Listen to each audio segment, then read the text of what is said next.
안녕하세요. 하람 선생님과 함께하는 과학 시간입니다. 자, 오늘 이 시간까지 해서 중간고사 범위는 이렇게 공부하면 됩니다. 자, 오늘은요.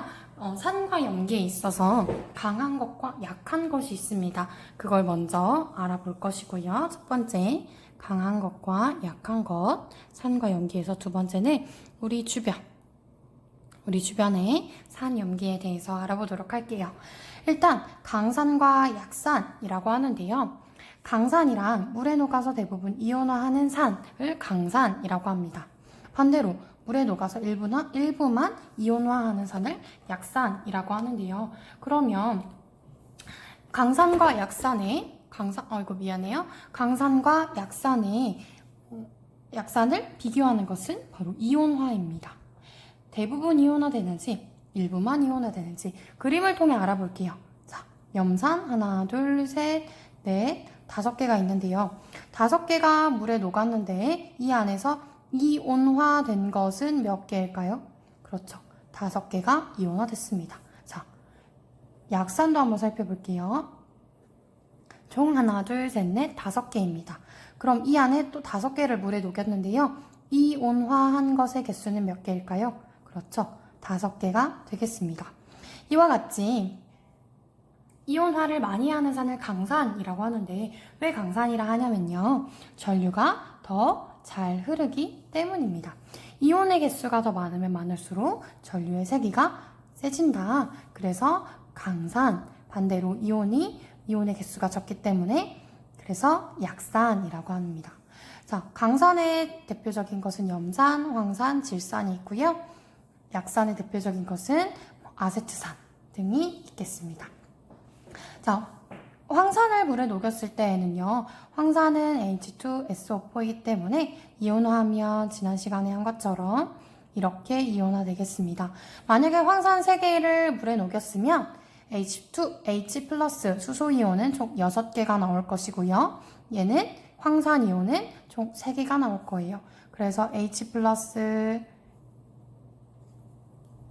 이렇게 6개를 그려주고요. 황산이온, SO4, E-, SO4, O 쓸 때 이렇게 크게 써줘야 돼요. 조심하세요. 이렇게 쓸 수 있겠습니다. 그러면 우리 곧바로 교과서를 239쪽으로 한번 넘겨볼게요. 그러면 산에도 산에도 강과 약이 있다면 염기에도 강한 것과 약한 것이 있겠죠. 똑같습니다. 물에 녹아서 대부분 이온화하는 염기를 강염기, 물에 녹아서 일부만 이온화하는 염기를 약염기라고 합니다. 강염기에는 수산화 나트륨, 수산화 칼륨, 수산화 칼슘 등이 있고요. 약염기에는 수산화 마그네슘, 그리고 더하자면 탄산, 수소, 나트륨도 있고요. 그리고 암모니아수라고도 읽기도 하고 또는 수산화 암모늄이라고도 읽을 수 있겠습니다. 그럼 그림으로 비교해 볼게요. 수산화 나트륨 수용액에 지금 선생님이 하나, 둘, 셋, 넷, 5개를 넣어놨어요. 물에 몇 개 이온화했나요? 물에 녹아서 5개가 이온화했습니다. 5개 넣었는데 5개 다 이온화했기 때문에 강염기. 자, 여기는 하나, 둘, 셋, 넷, 5개 중에 5개가 녹았는데 그 중에 1개만 이온화했습니다. 그래서 약염기라고 할 수 있겠습니다. 자, 그러면 이제 우리가 그러면 우리 여기서 전류를 안 살펴봤네요. 그러면 전류는 더 어디가 세게 흐르겠다? 네, 여기가 전류의 세기가 더 센 것을 알 수 있겠습니다. 자, 이제 우리 주변의 산염기에 대해서 알아보도록 할게요. 교과서 234쪽입니다. 염산은 우리가 액체 상태일 때를 액체 상태를 이렇게 표현하고요. 기체 상태를 가스, G라고 표현합니다. 이것을 염화수소 기체라고 합니다. 자, 이와 같이 염산은요. 이렇게 휘휘휘 잘 날아가는 휘발성을 가지고 있는데요. 휘발성이 있어서 염산이 이렇게 잘 날아가요. 위에 있는 암모니아수와 만나면 이렇게 하얀색의 고체를 형성하는 특징이 있습니다. 이렇게 우리 눈에 보이는 것은 하얀색 연기처럼 보이겠죠? 염산은 의약품, PVC, 염료 등을 만드는데 사용이 되겠습니다. 자, 질산도 살펴볼게요. 질산은 무색의 액체로 자극적인 냄새가 납니다. 질산의 가장 큰 특징은 갈색병에 보관한다는 것인데요. 갈색병에 보관하는 이유는 바로 햇빛에 의해 쉽게 분해가 되기 때문입니다. 자, 비료, 물감, 다이너마이트 등에 사용이 됩니다. 황산은요, 무색무취의 액체로 수분을 흡수하는 성질이 있는데 이를 탈수작용이라고 합니다. 탈수작용은 수소와 산소가 들어있는 물질에서 물을 빼내는 거예요. 물이 수소랑 산소로 이루어져 있기 때문이죠. 자, 설탕은요, 탄소, 수소, 산소로 이루어져 있는데 이 중에서 수소랑 산소를 싹 빼버려요. 그럼 뭐만 남아요? 그렇죠. 탄소만 남죠? 그래서 설탕에 진한 황산을 넣게 되면 검은색 탄소 성분만 남게 돼서 까맣게 탄 것처럼 보이는 거예요. 그럼 우리가 묽은 황산을 만들 때에는 어떻게 만들어야 될까? 물과 섞으면 굉장히 많은 열을 내는 발열 반응을 냅니다. 그렇기 때문에 물을 먼저 넣고 여기에 황산을 조금씩 가하면서 묽은 황산을 만들어줘야 합니다. 황산은 비료, 의약품, 플라스틱 등을 만드는 데 사용이 됩니다. 우리 주변에도 굉장히 많은 산들이 있어요. 식초, 아세트산으로 만든 거죠. 그 다음에 탄산음료를 만드는 데 이용한 탄산. 자, 우리 과일 속에 많이 들어있는 구연산, 음료수에도 굉장히 구연산 많이 써 있어요.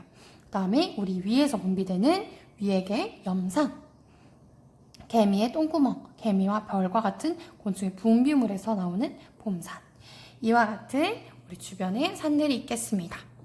자, 그러면 우리 넘어가서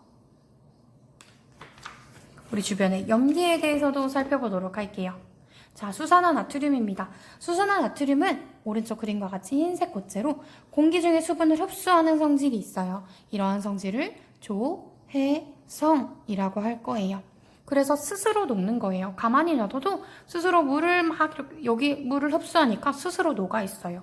또한 이산화탄소도 흡수하는 성질이 있습니다. 수산화나트륨은 비누, 펄프, 종이, 물감 등을 이용이 됩니다.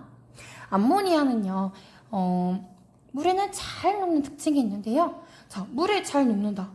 물에 잘 녹으면 이온화가 잘 될까요?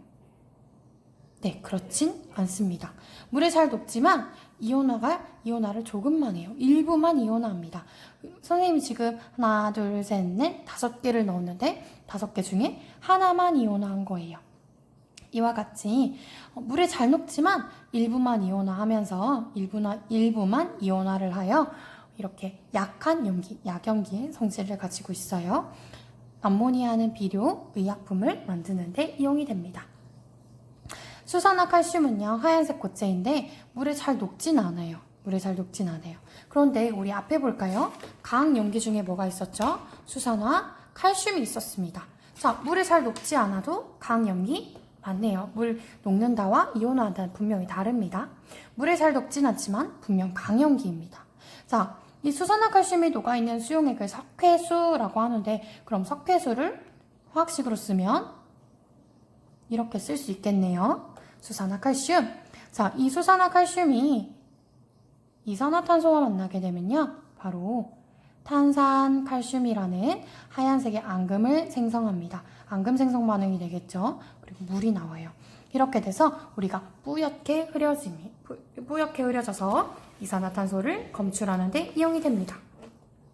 자, 마지막으로 화장품, 의약품 전지에 이용되는 수산화칼륨, 그 다음에 수산화나트륨도 비슷합니다.